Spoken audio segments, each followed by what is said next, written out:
Section 1. You will hear a woman, Paula, phoning her friend Ralph about an application to the local council for money for their drama club. First, you have some time to look at questions 1 to 3.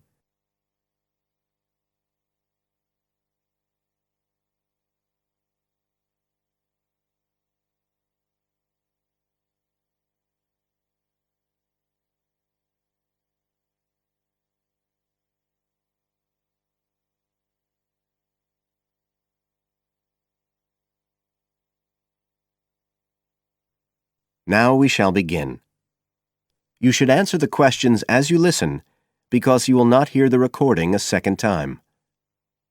Listen carefully and answer questions 1 to 3.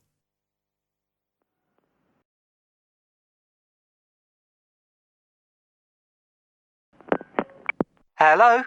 Ralph, it's Paula. Hi. You know I told you we could apply to the local council for money for our drama club? I've got the application form here, but we need to get it back to them by the end of the week. I could send it on to you. You really ought to fill it in as president of the club, but I don't know if it'll get to you in time. Well, you're the secretary, so I expect it's okay if you fill it in. Yeah, but I'd really like to check it together. Right, that's fine.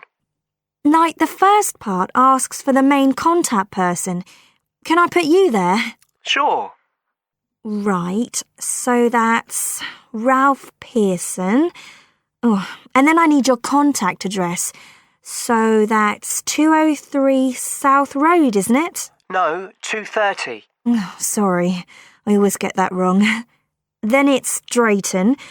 Oh, do you think they need a postcode? Better put it, it's DR6 8AB.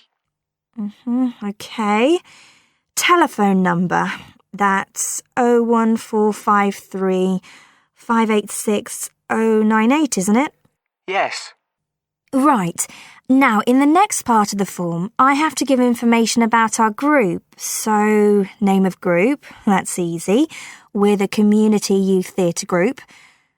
But then I have to describe it. So, what sort of information do you think they want? Well, they need to know we're amateurs, not professional actors. And how many members we've got. What's that at present, 20? 18. And should we put in the age range? That's 13 to 22? No, I don't think we need to.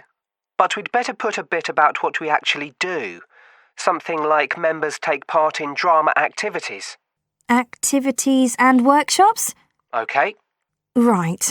That's all for that section, I think. You now have some time to look at questions 4 to 10.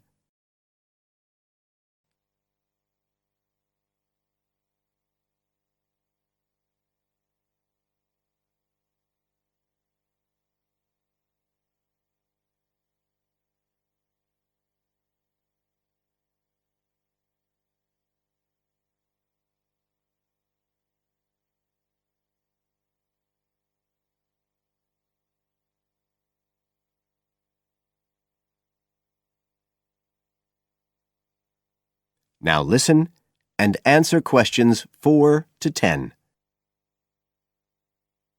Now, the next bit is about the project itself, what we're applying for funding for.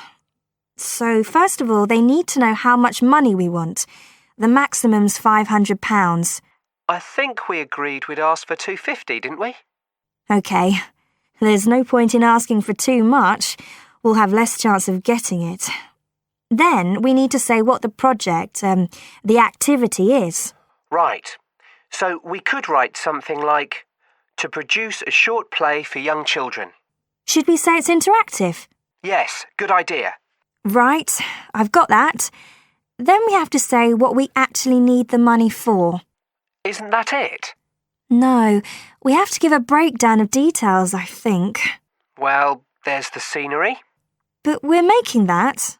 We need to buy the materials, though. Oh, OK. Then there's the costumes. Right. That's going to be at least £50. OK. And what else? Oh, I just found out we have to have insurance. I don't think it'll cost much, but we need to get it organised. Yes, I'd forgotten about that. And we could be breaking the law if we don't have it. Good thing we've already got curtains in the hall. At least we don't have to worry about that. We'll need some money for publicity. Otherwise, no one will know what we're doing.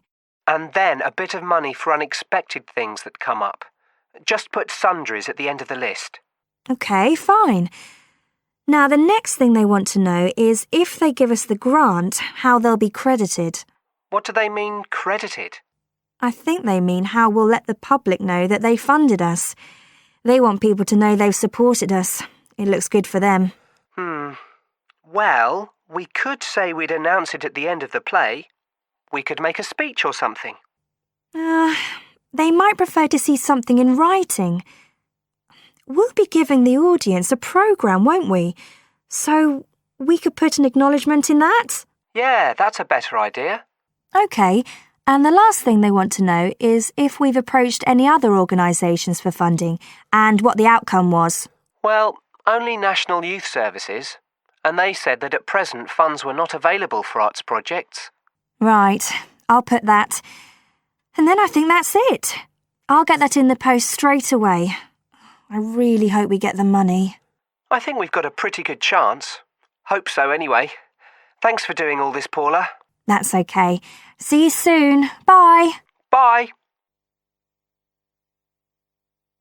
That is the end of Section 1.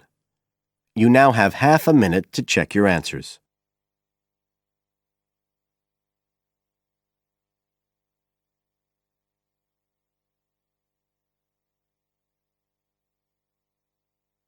Now turn to Section 2. Section 2.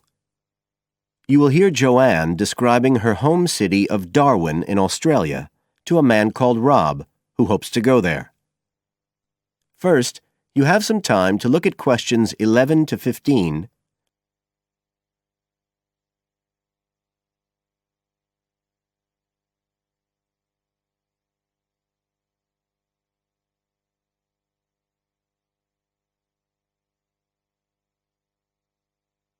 Now listen carefully and answer questions 11 to 15. Joanne? Hi, you must be Rob. Nice to meet you. So, I hear you're planning to visit Australia.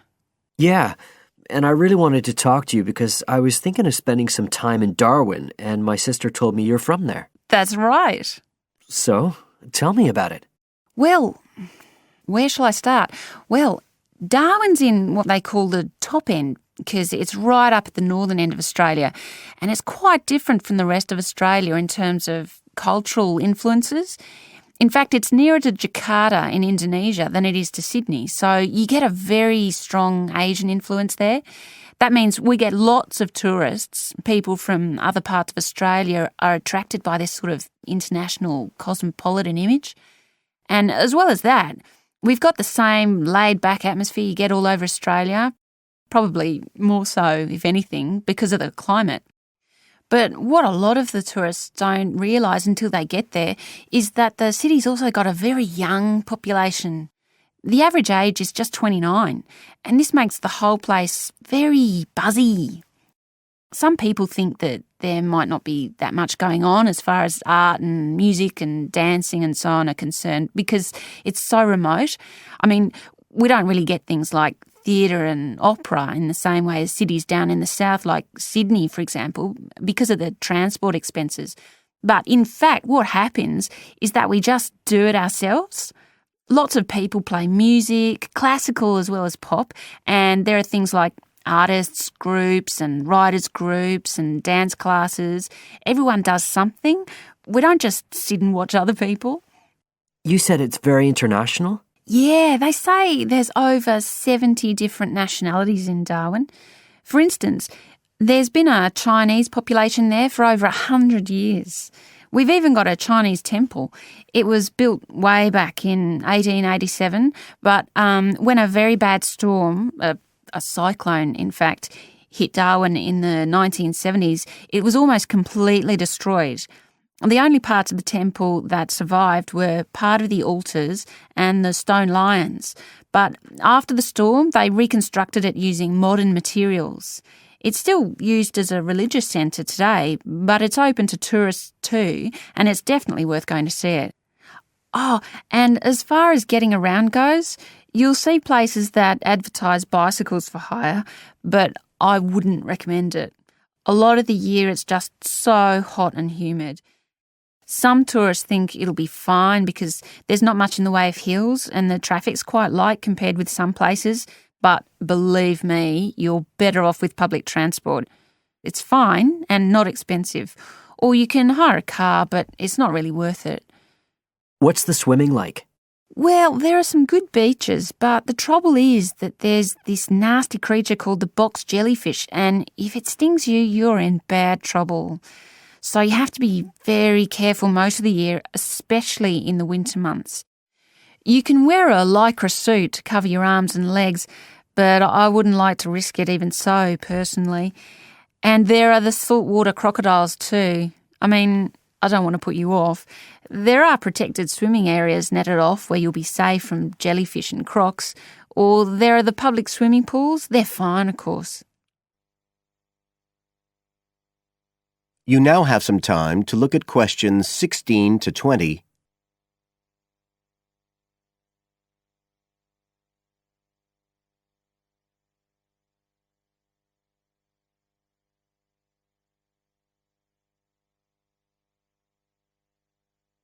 Now listen and answer questions 16 to 20. So, which places would you specially recommend? Well, one of the most popular attractions is called Aquascene. What happens is every day at high tide, hundreds of fish come in from the sea, all different sorts, including some really big deep sea fish. And some of them will even take food from your hand. It's right in the middle of town at the end of the esplanade. It's not free. I think you have to pay about $5, but it's definitely something you have to experience. Then, of course, Darwin has a great range of food. Being such a cosmopolitan place, and if you don't have lots to spend, the best place to go is to Smith Street Mall, where they have stalls selling stuff to eat. There's all sorts of different things, including Southeast Asian dishes, which I really like. You'd think there'd be plenty of fresh fish in Darwin, as it's on the coast, but in fact, because of the climate, it mostly gets frozen straight away. But you can get fresh fish in the restaurants on Cullen Bay Marina. It's a nice place to go for a special meal, and they have some good shops in that area too. What else? Well, there's the Botanic Garden. It's over 100 years old and there's lots to see. An orchid farm, rainforest, a collection of palm trees, a wetlands area. You can easily spend an afternoon there. That's at Fanny Bay, a couple of kilometres out to the north. Then, if you've got any energy left in the evening, the place to go is Mitchell Street. That's where it all happens as far as clubs and music and things are concerned. You'll bump into lots of my friends there. Talking of friends, why don't I give you some email addresses? I'm sure they wouldn't mind. That is the end of Section 2. You now have half a minute to check your answers.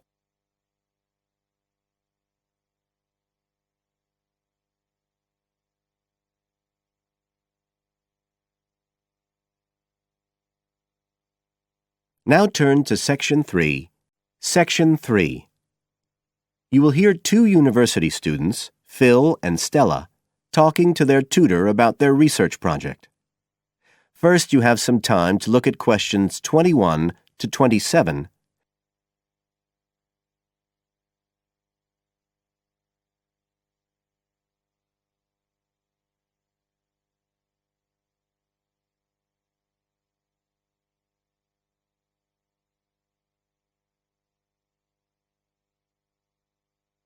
Now listen carefully and answer questions 21 to 27. Come in. Ah, yes, Stella. Is Phil there too? Mm-hmm. Good. Come on in. OK, so you're here to discuss your research project. Have you decided what to focus on? You were thinking of something about the causes of mood changes, weren't you? Yes, but the last time we saw you, you suggested we narrowed it down to either the effects of weather or urban environment. So we've decided to focus on the effects of weather. Right, that's more manageable. So, your goal is, Phil?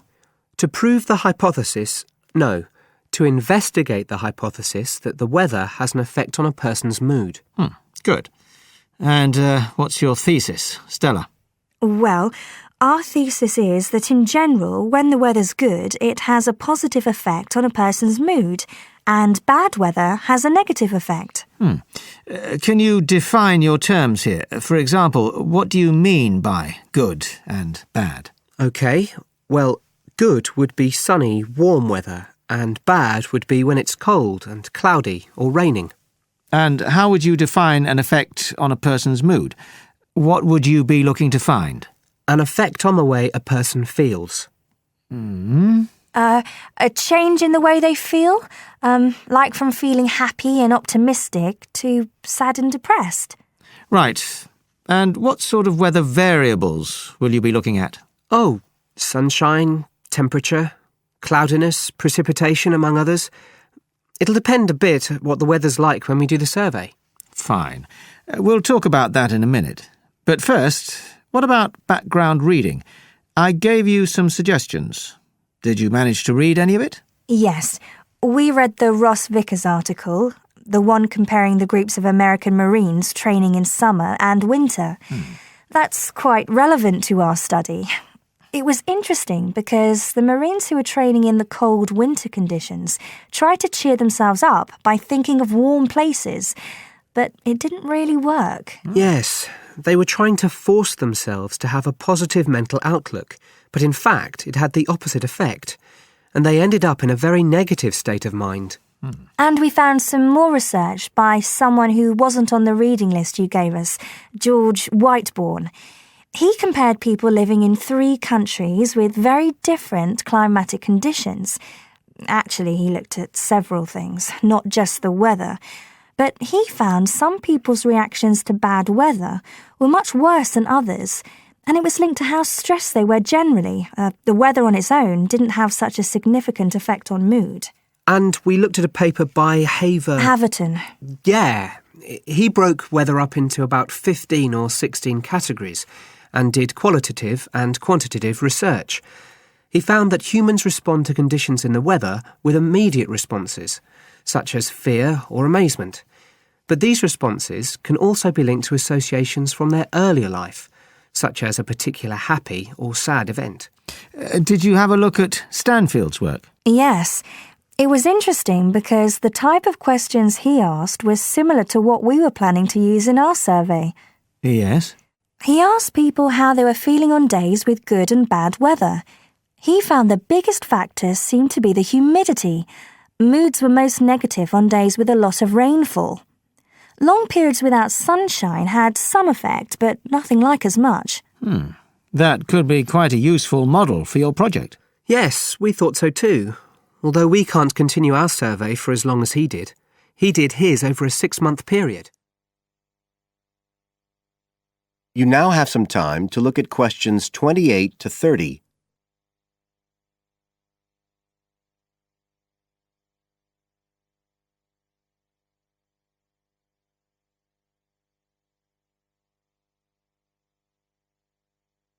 Now listen and answer questions 28 to 30. Right. Well, you've made quite a good start. So, where are you going from here? Well, we've already made the questionnaire we're going to use for the survey. It's quite short, just 8 questions. We're aiming to survey 20 people over a period of 3 months from October to December. We can't specify the actual dates yet because it depends on the weather. We want to do the survey on days with a range of different weather conditions. And we'll just be working on campus, so our data will only be statistically sound for the student population here. That's okay. Have you thought how you'll determine what will constitute each aspect of weather, and how many you're looking at? We decided on 4: the amount of sunshine, cloudiness, temperature and precipitation. We thought we might use the internet to get data on weather conditions on the days we do the survey, but we haven't found the information we need, so we might have to measure it ourselves. We'll see. Then we've got to analyse the results, and we'll do that using a spreadsheet, giving numeric values to answers. And then, of course, we have to present our findings to the class, and we want to make it quite an interactive session. We want to involve the class in some way in the presentation, maybe by trying to create different climatic conditions in the classroom, but we're still thinking about it. I see. Well, that sounds as if you're on the right lines. Now, what I'd suggest that you think about, in addition to the work you... That is the end of Section 3. You now have half a minute to check your answers.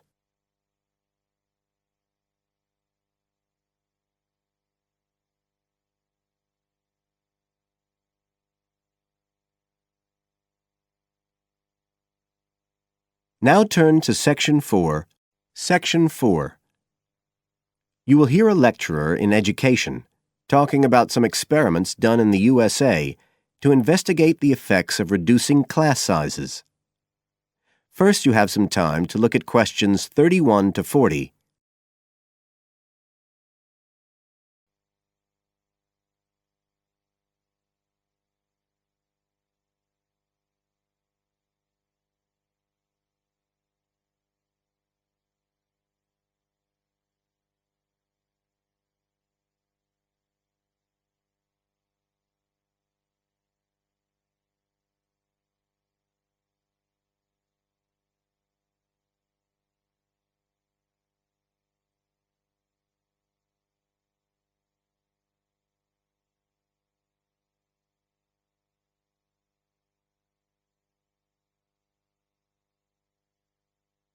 Now listen carefully and answer questions 31 to 40.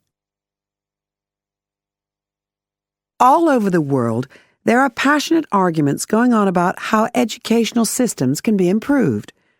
And of all the ideas for improving education, few are as simple or attractive as reducing the number of pupils per teacher. It seems like common sense. But do these ideas have any theoretical basis? Today, I want to look at the situation in the USA and at some of the research that has been done here in America on the effects of reducing class sizes. In the last couple of decades or so, there has been considerable concern in the United States over educational standards here, following revelations that the country's secondary school students perform poorly relative to many Asian and European students.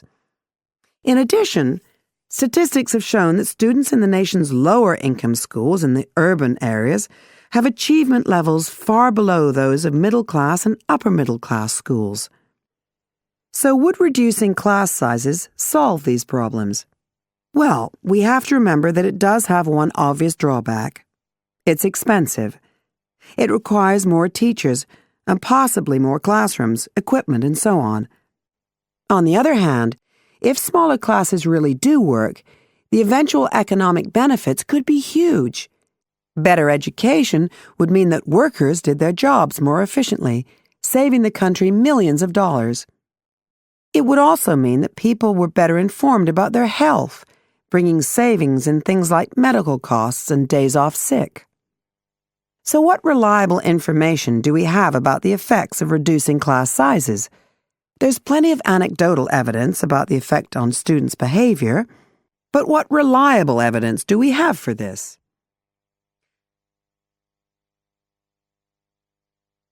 Let's have a look at 3 research projects that have been carried out in the USA in the last couple of decades or so. The first study I'm going to look at took place in the state of Tennessee in the late 1980s. It involved some 70 schools. In its first year, about 6,400 students were involved, and by the end of the study, 4 years later, the total number involved had grown to 12,000. What happened was that students entering kindergarten were randomly assigned to either small classes of 13 to 17 students or regular-sized classes of 22 to 26. The students remained in whatever category they had been assigned to through the 3rd grade. And then, after that, they joined a regular classroom. After the study ended in 1989, researchers conducted dozens of analyses of the data. Researchers agree that there was significant benefit for students in attending smaller classes, and it also appears that the beneficial effect was stronger for minority students. However, there's no agreement on the implications of this. We still don't know the answer to questions like how long students have to be in smaller classes to get a benefit, and how big that benefit is, for example. The second project was much larger and took place in California. Like the Tennessee study, it focused on students from kindergarten through to grade 3, but in this case, all schools throughout the state were involved. The experiment is still continuing, but results have been very inconclusive, with very little improvement noted. And the project has, in fact, also had several negative aspects. It meant an increased demand for teachers in almost all California districts. So the better-paying districts got a lot of the best teachers, including a fair number that moved over from the poorer districts. And there were a lot of other problems with the project. For example, there weren't any effective procedures for evaluation. All in all, this project stands as a model of what not to do in a major research project. A third initiative took place in the state of Wisconsin at around the same time as the California project began, and it's interesting to compare the two. The Wisconsin project was small. Class sizes were reduced in just 14 schools, but it was noteworthy because it targeted schools at which a significant proportion of the students were from poor families, compared with California's one-size-fits-all approach. Analysts have found that the results are very similar to the Tennessee project, with students making gains that are statistically significant, and that are considerably larger than those calculated for the California initiative. Now, I'd like to apply some of these ideas to the latest. That is the end of Section 4. You now have half a minute to check your answers.